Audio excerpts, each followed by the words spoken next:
Hi, you're tuned into NoveeRose.com. I'm here with my very first guest ever, Madison Jaye. Hi. And we have a lot to talk about.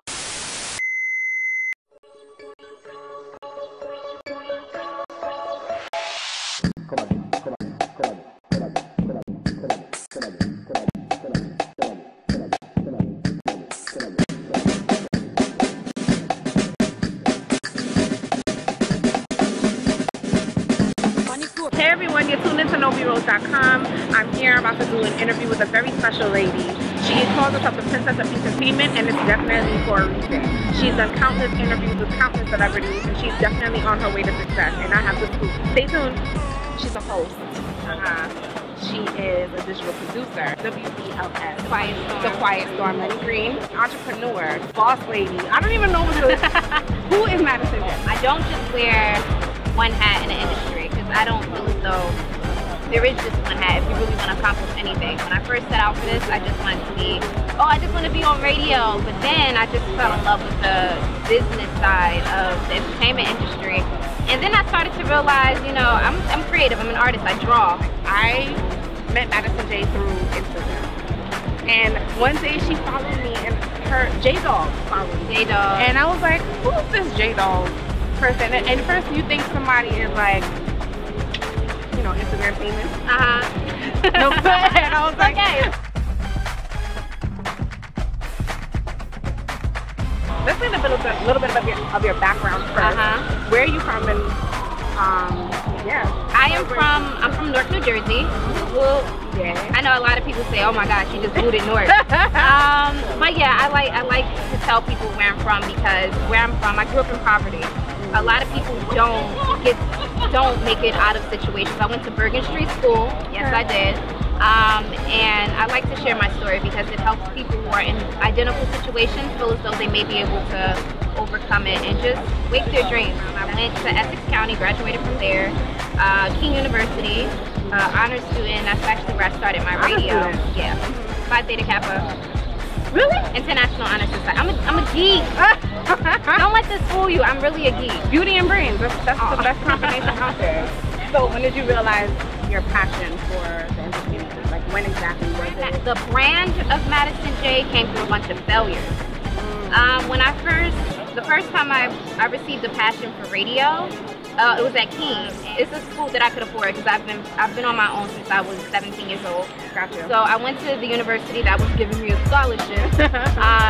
From there, I did the on-air stuff, which was floating through the hometown, and that's actually where I got the name the Princess of Entertainment. People don't listen to college radio realistically, but people started to gravitate towards my show, and I started to get callers and you know, people asking questions. And how long did it take for people to start gravitating to your show after starting it? Realistically, I made them. I would make flyers. I would post them around the campus. I was the girl going to your dorm room, sliding letters under your door, like, watch my show. Really? That was me, because that's what I wanted. And then when I started to pick up a buzz, my aunt, Rodiga, I hit her up and I'm like, that's your aunt? Yes, that's my auntie. First, when I did this online for the campus, she called in and people loved it. They ate it up. So I moved to a local online radio station and she was actually my guest co-host. Okay. That was so embarrassing. Was this during her time with Busta? No. This was last year. Okay. She's working on a few projects. She is doing something for the arts in Newark right now. Yeah. So she's moved to a different field. But she came on my show, completely embarrassed me.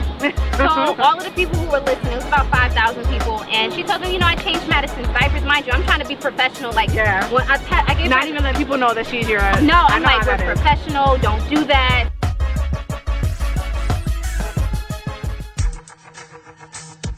I put in the effort. That's when I became my own publicist, my own manager. And the day that my DJ quit, just randomly quit, it was another college student, and I did one show, and I didn't like the outcome because I really didn't know the board, and I told myself this will never happen again. Yeah. So that's honestly, that show was how, and it's called Talk That Talk, that's how I got into so many spectrums, like doing PR, doing board operations, doing digital producing. It was from that one show because I believed in my show so much. I wanted celebrities to come to my college just to be there. Just to be on your show. Just to be on my show. Did that happen? Yeah, she ended up coming in. My sister, she's a celebrity stylist. We're gonna get into that too because I didn't know. We're gonna get into that. We got a lot to talk about. Yeah. First time I reached out to Eric Williams, that's when basketball-wise was really happening. I reached out to Eric Williams and he was like, I would love to come on. Oh. And I said, okay, well, come on. I didn't think he was gonna come on for the longest, and then when he showed up at the thing, I was a little like taken back. Not starstruck, but taken back that he's there.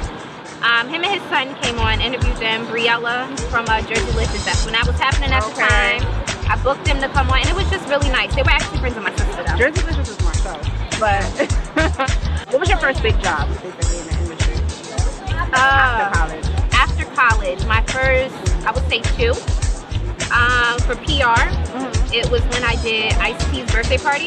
Oh. Yeah, it was a bit messy, not gonna lie, but it was my first chance to really know that publicists are the backbone to the industry. They do so freaking much. And it's also when I got the job with Lenny on A Quiet Storm at WBLS. Okay. Yeah, I remember when I stalked Lenny for that job. Lenny, we know I stalked you. We know. I wanted it. It's okay to stalk professionally.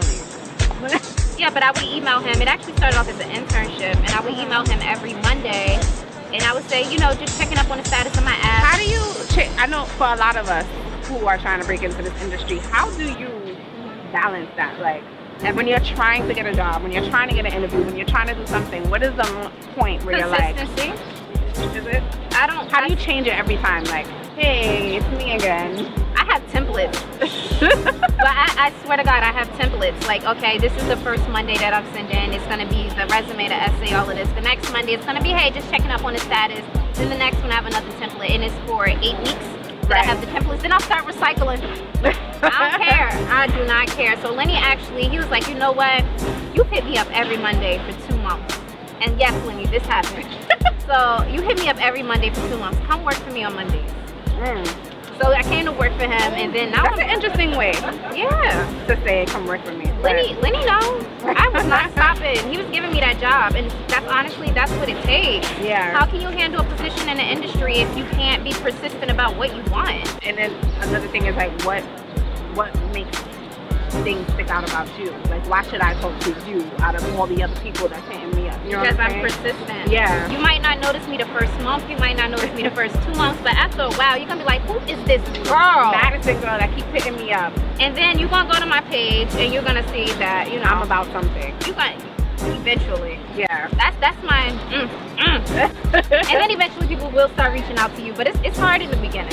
I did not know that you were a twin. She's a twin, and look how there's 2 gorgeous ladies walking around looking like this. I'm not a twin. You're not. She's your sister. No, she's just been stalking me since birth. Let me tell you what happened. We're yin and yang, but somehow we meshed together and worked. And I remember it was one time I was interviewing Fat Man Scoop, and he pulled us to the side. That interview. Yeah, he was something else. Really? He was something else. He was funny, the funniest guy I've ever interviewed. And he told us, he was like, don't ever let anyone separate you guys. You guys are magic. And I'm like, you know, thank you. We help each other out. She's my stylist. She's in a different, yeah, she's fashion. She just followed me. I want to thank you for the follow. She just followed me on Instagram, and I noticed, and that's how I noticed. I'm like, wait a minute. She got her face. Yeah, like, and I was like, who is this? 2 of them? Yeah.